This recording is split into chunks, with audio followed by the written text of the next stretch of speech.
2,000 years ago, one civilization held the entire Western world in its grasp. From Northern Europe to Africa and the Middle East, it imposed laws, ideas, and a single language. For 2 millennia, we've dreamed of its cities and its triumphs, its idealism and its decadence. Rome, the power and the glory.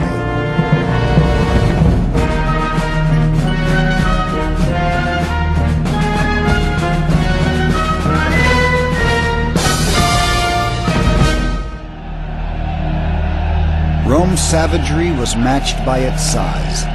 When the Colosseum was built, Rome was a city of 1 million people and growing. Not until London of the 19th century would a city approach this size again.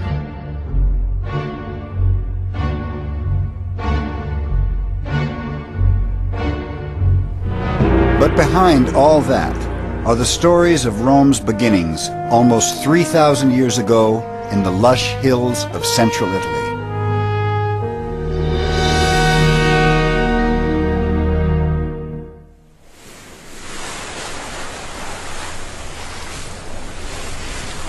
When the Mediterranean sailors of ancient Greece and Egypt looked west toward Italy, they stared into a great unknown.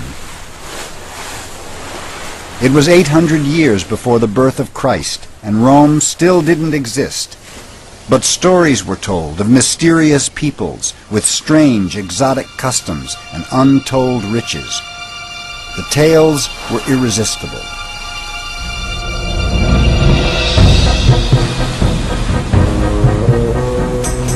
Setting off from the great civilized cities of the East like Athens and Tyre, adventurous Greek traders sailed west into uncharted seas.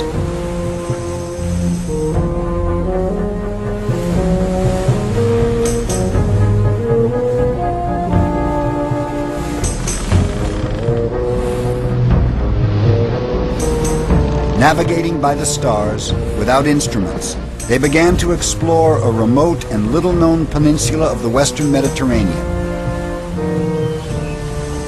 They called it Hesperia, the land of the evening sun. Well, in the 8th century BC, time of westward expansion, Phoenicians going west, Greeks going west, founding colonies. When the Greeks sailed into Italy, they found something they didn't expect, an advanced civilization already there.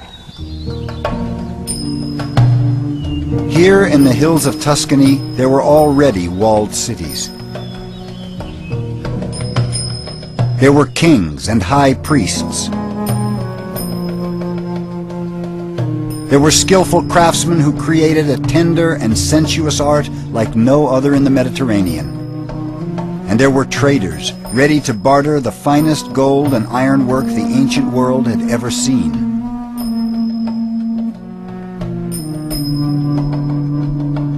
Before Rome, there were the Etruscans. They taught the Romans everything, but left no written records. Incredible. The Etruscans were some of the most amazing artisans that the West has ever seen. They worked in metal for sculpture. They worked in terracotta and life-size statues with these amazing, inviting expressions. Very warm. They're not cold and distant, but they're people that you want to meet.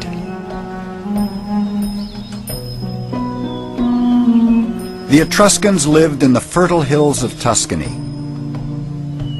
But their real wealth lay underground, the richest deposits of iron ore, copper, and tin in the central Mediterranean.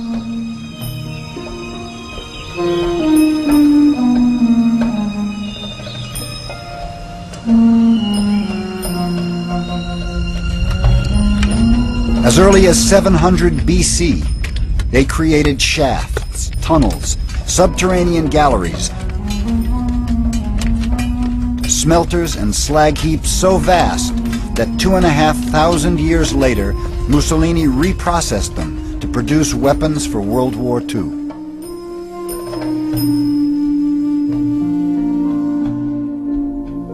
Etruscans traded their metalwork as far afield as Syria, Portugal, and even Sweden.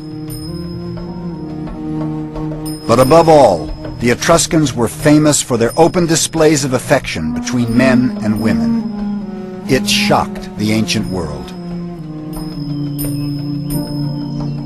The Greeks, who knew the Etruscans from very early on, before Rome was anything, before Rome was, saw that the Etruscan people gave a position to women that the Greeks certainly wouldn't. Not only were women part of the entire house, women reclined at banquets with men, which for a Greek was absolutely unthinkable.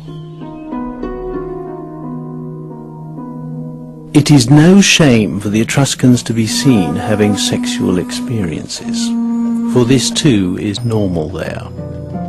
It seems to be the local custom. Posidonius. And they show no shame in sensuous acts. While the torches are still lit, servants bring in courtesans, sometimes even their own wives, and they all engage in lovemaking, publicly. Theopompus. The Greeks and later the Romans loved to embroider scandalous stories about the decadence of the Etruscans. They were almost certainly untrue, but it is true that the Etruscans created memorable portraits of sensual pleasure. After the Etruscans, the idea of portraying such intimacy between men and women disappeared from Western art for almost 2,000 years.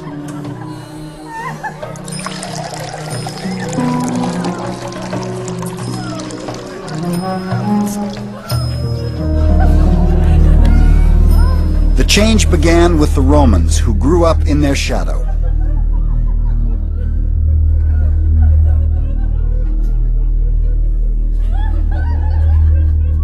The first Romans were primitive, tough backwoodsmen.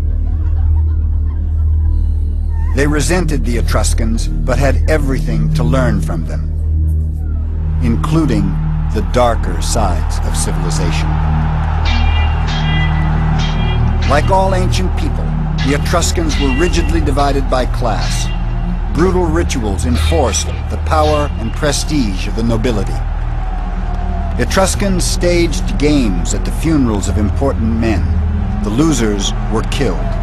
Their blood celebrated the prestige of the dead man and was an offering to his spirit.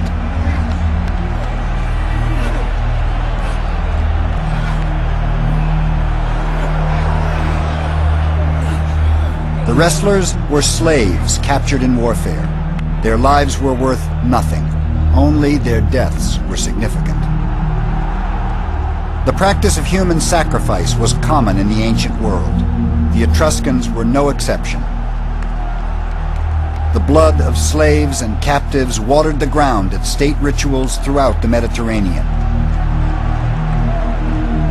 Romans inherited the Etruscan taste for sacrificial blood. Gladiatorial combat was the Roman equivalent of these gory celebrations of power.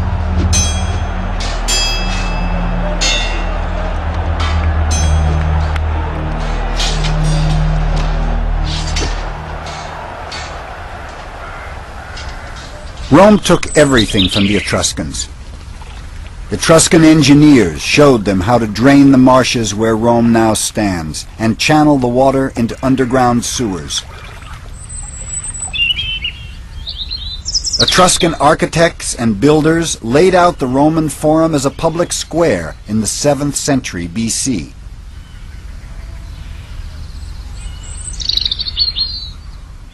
Though Romans owed everything to the Etruscans, they would one day turn on them, crush their beautiful cities, and defame their memory. It would be the first step on Rome's path to empire.